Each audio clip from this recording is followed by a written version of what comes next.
여러분 안녕하십니까, 하재들입니다. 자, 장보는 남자 시간입니다. 사실 그 뉴스를 보면은 신문을 보든 또 인터넷을 보든 뭐 뉴스가 매일 많이 나오고 또 황당한 뉴스도 많습니다. 최근 들어 우리 그 증권시장에 관련돼 있는 것을 뉴스로 한번 찾아봤더니 우리 많이 쓰고 있는, 여러분들 아마 지금도 쓰고 계실지 모르겠어요. 와이파이라는 거 많이 쓰게 돼 있습니다. 길거리 지나가도 와이파이가 또 사용할 수 있는 곳에 가서 와이파이를 사용하기도 하고 이렇게 많이 사용하는데, 이 와이파이라는 것이 오픈되어 있다 보니까 항시 공격을 받을 수 있어요. 해킹의 공격을 받을 수 있는데 그런 사례가 실질적으로 나타났습니다.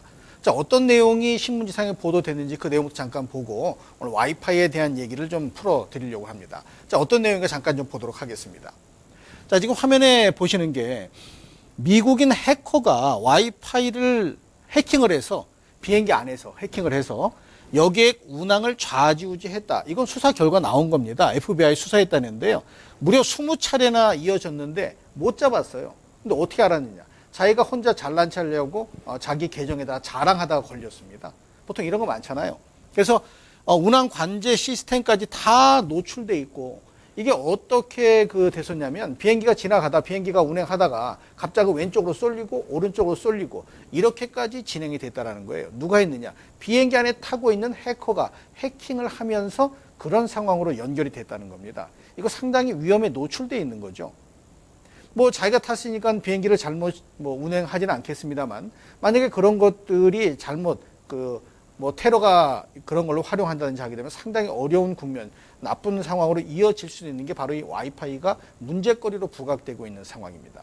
이게 신문지상에 보도된 내용인데, 화면에 나와 있는 이 부분도 보게 되면은 이게 와이파이를 비행기에 접합시킨, 갖다 오버랩 시킨 그 내용인데, 와이파이 저게 가운데 동그랗게 표시한 저 부분이 꼭 표적 같죠? 와이파이로 비행기가 문제가 될 수 있다는 거예요. 별거 아닌 것 같은데도 불구하고. 이 와이파이라는 게 우리한테 상당히 친밀하고 와닿고 매일 사용하는 건데, 이러한 나쁜 측면으로 사용될 개연성도 있다는 게 확인이 됐다라는 얘기인데요. 자, 우리 여러분들, 시청자 여러분들 대개 보면은 이런 와이파이 공유기 하나씩 다 있을 겁니다. 와이파이 공유기를 놓고 이 방 저 방에 쓰고 하죠. 집에서 쓰잖아요. 요새 TV에 보면 와이파이가 잘 나오는 방으로 몰린다 그런 광고도 하잖아요. 좀 오버해서 하는 광고지만은 그만큼 와이파이가 직접 우리 생활에 밀접하게 와 닿는데, 저런 문제가 자꾸 부각되면 해커들은 좋을지 모르지만 이 와이파이에 대한 부분을 뭔가 보완하고 그거보다 오버랩 될 수 있는, 그걸 다 커버하고도 훨씬 더 좋을 수 있는 그런 거 자꾸 개발해야 되는 거죠. 슈퍼 와이파이도 있고 또 그렇게 확인되고 있습니다만은 그런 것들보다도 훨씬 더 아마 이런 것들이 발전돼 가면서 유저가 원하는 쪽으로 간다면 라이파이로 진행될 가능성도 상당 부분 있다라고 생각을 좀 한번 해보셔야 되는데, 와이파이가 얼마나 우리 생활에 밀접하게 작용돼 있냐면요. 지하철 타면 와이파이 무료로 쓰시죠. 지금 다음 화면 보시게 되면은 이게 무슨 내용이냐면은, 버스에도 2015년부터 심야버스, 공항, 시티2 같은 웬만한 버스에는 다 와이파이를 집어넣고 무료로, 또 내년에는 심야, 또 2017년에는 지선, 간선, 그러니까 무슨 동네 버스도 몽땅 다 와이파이를 무료로 하게 되면, 이 와이파이 수량이 많다가 중요한 게 아니고, 우리가 편하게 쓴다가 중요한 게 아니고, 저걸로 인해서 뭔가 내 정보가 빠져나갈 수도 있는 거죠. 같은 공간 안에서 와이파이를 쓰는 것을 빌미로 삼아서 해커들은 공격을 할 수 있다는 겁니다. 제가 와이파이를 자꾸 나쁘게 보는 게 아니라 그런 상황이 나오니까 조심을 하셔야 되고, 그게 더 발전될 수 있다라고 생각을 분명히 하시라는 그런 의미인데, 이 지금 다음에 보실 이 원 그래프를 좀 보시게 되면 어떤 내용이냐면요. 이 와이파이가 문제가 되는, 여기 정보 유출이라고 되어 있죠. 정보 유출 가능성이 매우 높다. 적어도 4분의 1 정도는 정보 유출 가능성이 무지하게 높습니다. 여러분들은 편하게 사용하지만 그 틈을 노리는 해커는 반드시 존재할 수 있다라는 얘기죠. 해커가 존재한다는 얘기는 그 해커 자체가 노리는 것이 오픈되어 있는데 그거 당연히 해커들이 공략 안 하겠습니까? 그러니까 조심하셔야 되겠죠. 자, 근데 그거를 좀 커버한다고 나온 것이 지금 이제 화면에 보시는 건데, 이게 슈퍼 와이파이라고 하는데요. 이거는 우리가 이제 와이파이 같은 경우 방에다가 놓고 문 닫아 버리면은 다른 쪽으로 잘 안 되죠. 벽을 통과 못하는 그런 경우가 있습니다. 근데 슈퍼 와이파이는 벽을 통과해서 훨씬 더 사용하기 좋고 저기 맨 위에 장점에 써 있죠. 건물 사이의 투과율이 높아진다. 뭐 이렇게 저렇게 활용도가 상당히 높은 것이 이 슈퍼 와이파이인데 이 슈퍼 와이파이도 사실은 무료로 사용하게 되면 오픈되는 거잖아요. 오픈되는 거. 무조건 다 오픈되는 것들은 사실 리스크를 가지고 있습니다만 오픈되는 상황에서 과연 이 슈퍼 와이파이가 와이파이의 그 리스크한 부분을 해치할 수 있을까? 뭐 이런 부분도 곰곰이 생각해 보는데 무조건 빨리 되고 또 공짜로 쓸 수 있고 여기에만 의미를 부여하시면 안 된다라는 그런 의미로 말씀을 드리는 거고 실질적으로 그 미국에서 보게 되면은 이게 미국 NSA에서 그 보고한 내용인데요. 영어로 되어 있으니까 일일이 못 읽겠습니다. 자, 밑에 보시게 되면 13km 밖에서도 와이파이는 해킹이 가능하다. 우리가 버스 안에서, 커피숍 안에서 같이 모여있는 공간에서 해킹이 가능한 건 이해가 되겠는데 무려 13km 밖에서도 해킹이 가능하다는 겁니다. 와이파이는. 그럼 이 와이파이로 사용돼서 뭔가 잘못되는 부분이 앞으로 나오지 말라는 법이 없고 분명히 그러할 개연성은 이 와이파이 자체가 가지고 있습니다. 태생부터 무료라고 하는 것이기 때문에 오픈돼 버리는 거죠. 물론 가서 어디 특정 지역에 들어가면 비밀번호를 넣으라고 하지만 다 알려주잖아요.